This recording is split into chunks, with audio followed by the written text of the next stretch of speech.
Hello friends, welcome back in the India Dharma and science with Dolly 24। I hope so guys आप सभी स्वस्थ होंगे, मस्त होंगे, ज़बरदस्त होंगे, हर रोज़ अपनी ज़िंदगी में नई नई खुशियों का वेलकम कर रहे होंगे। दोस्तों, आज हम बात करेंगे अमावस्या की ये तिथि इतनी महत्वपूर्ण क्यों है, साथ में इस तिथि का किस तरह से लोग जादू टोना इन सब चीज़ों पर जो है इस्तेमाल करते हैं, वो उसकी श्रृंखला क्या होती है और वो किस प्रक्रिया के अंतर्गत ये सब कार्य करते हैं, इन पर हम चर्चा करेंगे गाइस।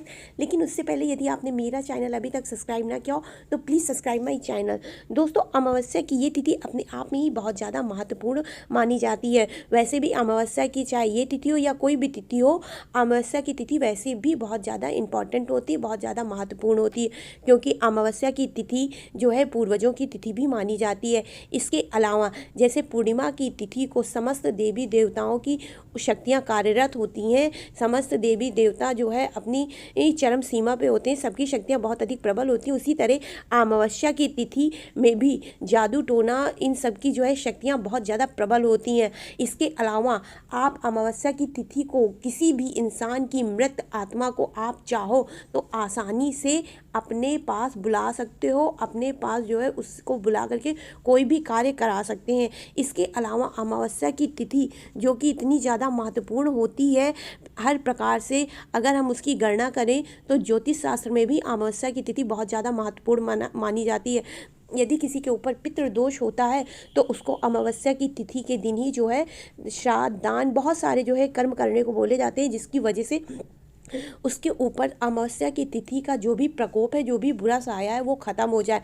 परंतु अमावस्या की इस तिथि को लोग जो है गलत तरीके से इस्तेमाल कर करके इस दिन अमावस्या की तिथि के दिन जो है आत्माओं को, जो कि अच्छी आत्मा होती हैं, देखिए जो बुरी आत्मा होती हैं वो इतनी जल्दी किसी के कब्जे में नहीं आती हैं। और ये आत्माएं कहाँ से होती हैं?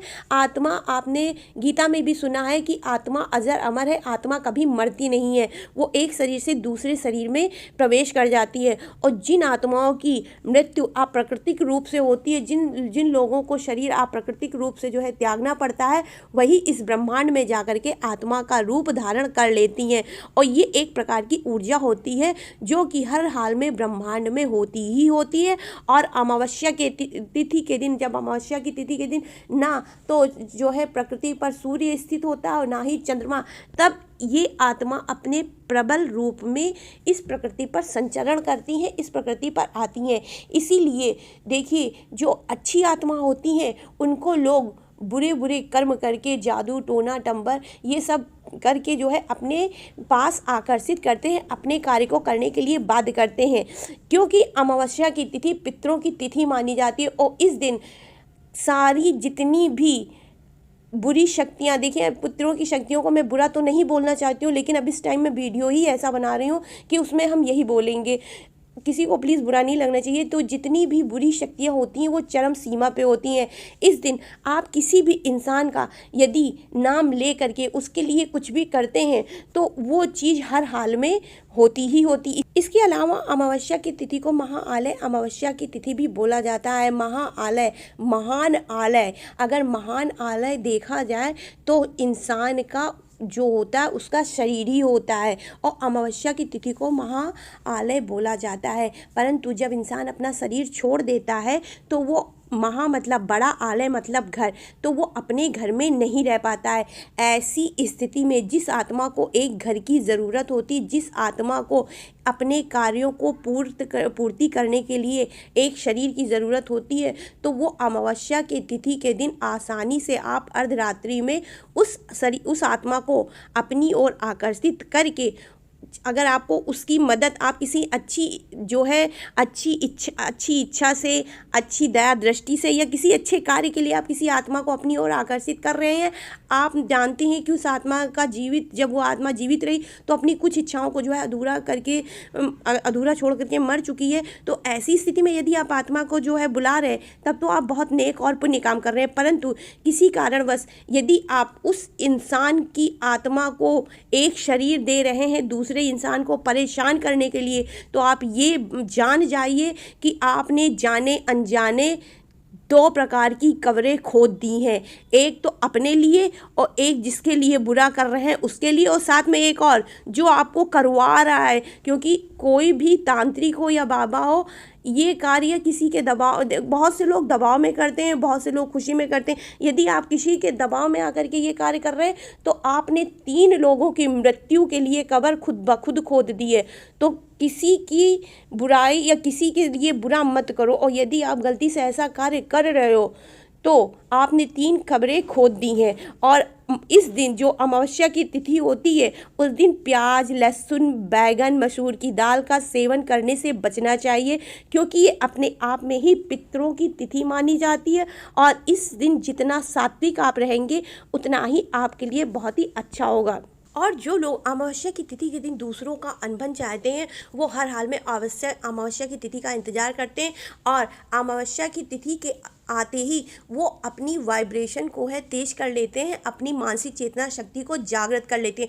और ये सब करते हैं किस प्रकार? वो पूजा पाठ और जो है मंत्र विद्या के द्वारा। क्योंकि विद्याएं अगर पूछी जाए कितने प्रकार की होती हैं तो विद्या प्रायः 3 प्रकार की होती है, यंत्र विद्या, मंत्र विद्या और तंत्र विद्या। और जो काली शक्तियों वाली विद्या होती है इसको हम तंत्र विद्या बोलेंगे, जिसकी वजह से हम जिस भी इंसान के बारे में गलत सोचते हैं या गलत करने की अपनी मानसिक इच्छा व्यक्त करते हैं वो चीज़ उसके ऊपर जाके हर हाल में प्रभाव डालती ही डालती है।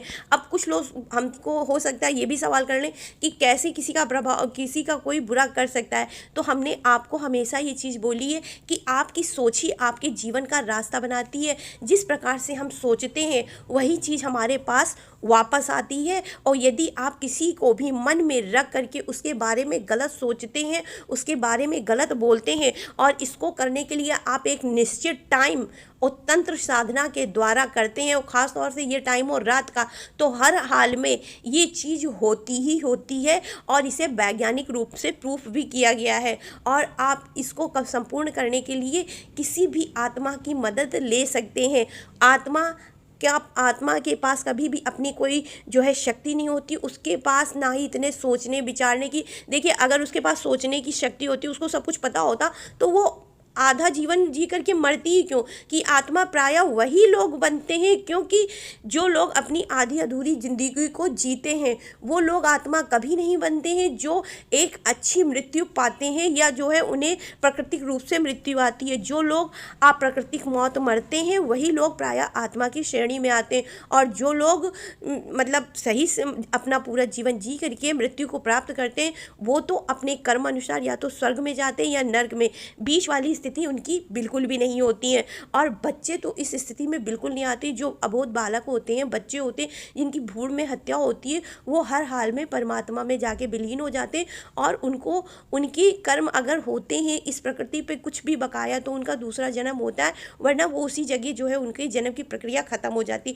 और जब हम मंत्र शक्ति, तंत्र शक्तियों द्वारा किसी की ओर अपनी ऊर्जाओं को भेजते हैं बैठ करके एक ही जगह 2 या 3 घंटे, तो हर हाल में उसके पास हवा के माध्यम से, इतना तो आप जानते हैं ना कि हर चीज़ हमारे पास घूम करके 360 डिग्री या 368 डिग्री की जो है प्रक्रिया में आती है। उसी प्रकार आप जब किसी के लिए कुछ बुरा बोल करके भेजते हो तो वो चीज़ हवा के माध्यम से उसके पास जा करके उसको इफ़ेक्ट करती है। और इस विद्या में जो है मंत्रों का भी प्रयोग बहुत, तंत्र के साथ में मंत्र विद्या का भी बहुत ज़्यादा प्रयोग होता है। और इसकी वजह से काफ़ी लोग जो है बुरी हालत में भी पहुंच जाते हैं। बहुत लोगों की तो स्थिति इतनी दयनीय हो जाती है कि वो मृत्यु को भी प्राप्त कर लेते हैं।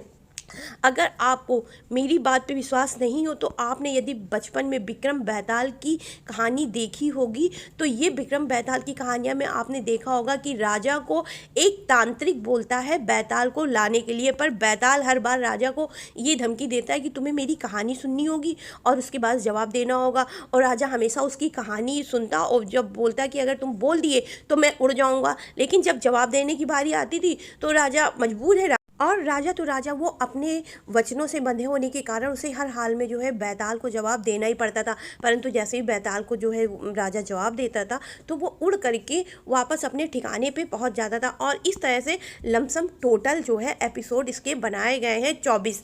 और इसके बाद में जब बेताल जो है एक दिन राजा से पूछता है कि तुम आखिर मुझे उस तांत्रिक के पास ले क्यों जाना चाहते हो, तो राजा ने बोला कि मुझे उस तांत्रिक ने कहा है कि जब तक मैं तुम्हें पकड़ के नहीं लाऊंगा तब तक जो है उसका जो है कल्याण नहीं होगा, और जब मैं जो है तुमको पकड़ के ले जाऊंगा तो वो तुम्हारे सर को जो है धड़ से अलग कर देगा, जिससे इस प्रजा का कल्याण होगा।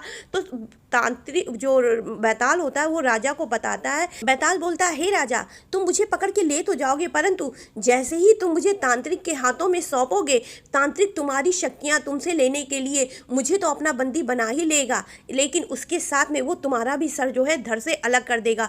तो राजा विक्रम जो होते हैं वो बैताल को बोलते हैं कि देखो, तुम मेरे साथ सिर्फ एक बार चलो और उसके बाद में जो होगा देखा जाएगा। फिर विक्रम जो है उनको बैताल को लेकर के जाते हैं, और वो तांत्रिक को देने के साथ में ही वो पहले ही जो है तांत्रिक का, जैसे ही वो बैताल को तांत्रिक के हाथों में देते हैं उसके पहले ही जो है तांत्रिक का गला काट देते हैं। और ये संपूर्ण कहानी सत्य है। विक्रम बैताल की एक भी कहानी झूठ नहीं है, इसके वास्तविकता के सबूत भी मिले हैं। अब आपके मन में ये विचार आएगा कि वास्तविकता के सबूत कहाँ पर हैं। तो विक्रम बैताल जो थे, मतलब जो ये कहानी है, ये राजा विक्रमादित्य की है।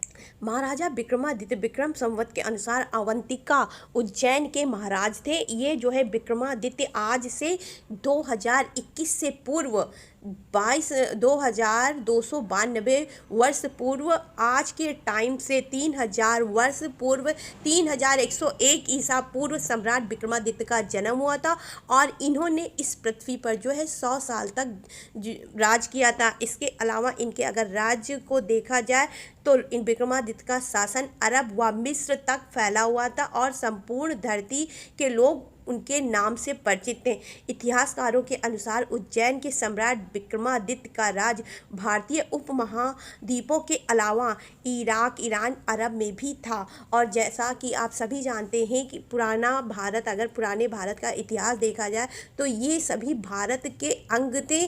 कौरव युधिष्ठिर जो थे उधर के ही बाद में राजा बने थे। तो ये कहानी 100% सत्य है। विक्रमादित्य का सिंहासन आज भी देखने को मिलता है, उनके नाम की मोहरें आज भी देखने को मिलती हैं। तो काली शक्तियाँ होती हैं, उन पे हम ये नहीं बोलते कि आप विश्वास करिए, लेकिन अमावस्या के दिन जितना हो सके फालतू लोगों से उतना दूर रहिए। और जितनी भी चीज़ें मैंने आपको बताई है, अगर आप चाहते हैं कि आपको ऐसी चीज़ें इफ़ेक्ट ना करें, आपको ऐसी चीज़ें प्रभाव नहीं डालें, तो आप इन चीज़ों को बिल्कुल भी मत खाइए। जितना आप अमावस्या के दिन शुद्ध रहेंगे, सही रहेंगे, साफ़ सुथरे रहेंगे, उतना ही बुरी शक्तियाँ आप पे प्रभाव नहीं डालेंगी। मैं इस वीडियो के माध्यम से किसी को भी डराना नहीं चाहती हूँ, न धमकाना चाहती हूँ, और ना ही कोई गलत संदेश देना चाहती हूँ कि काली शक्तियाँ होती हैं, इन पे बिलीव करिए और इनसे आप डरिए। नहीं, बिल्कुल नहीं। मैं सिर्फ आपको एक जानकारी दे रही हूँ कि अमावस्या की इतनी शुभ तिथि, जो कि पितरों की तिथि होती है, लेकिन कुछ दुष्ट लोग इस तिथि को भी जो है खंडित कर देते हैं इसका गलत उपयोग करके। तो ऐसी तिथि में, इतनी महान तिथि में आप अपने आप को बचाइए, अपने घर में रहिए, फालतू लोगों से कोई मित्रता नहीं। आप सुरक्षित रहेंगे, आपका घर सुरक्षित रहेगा। तो आई होप सो गाइस, मेरी दी हुई जानकारी आपको पसंद आई होगी। पसंद आई हो तो please like, share and subscribe my channel. Radhe Radhe.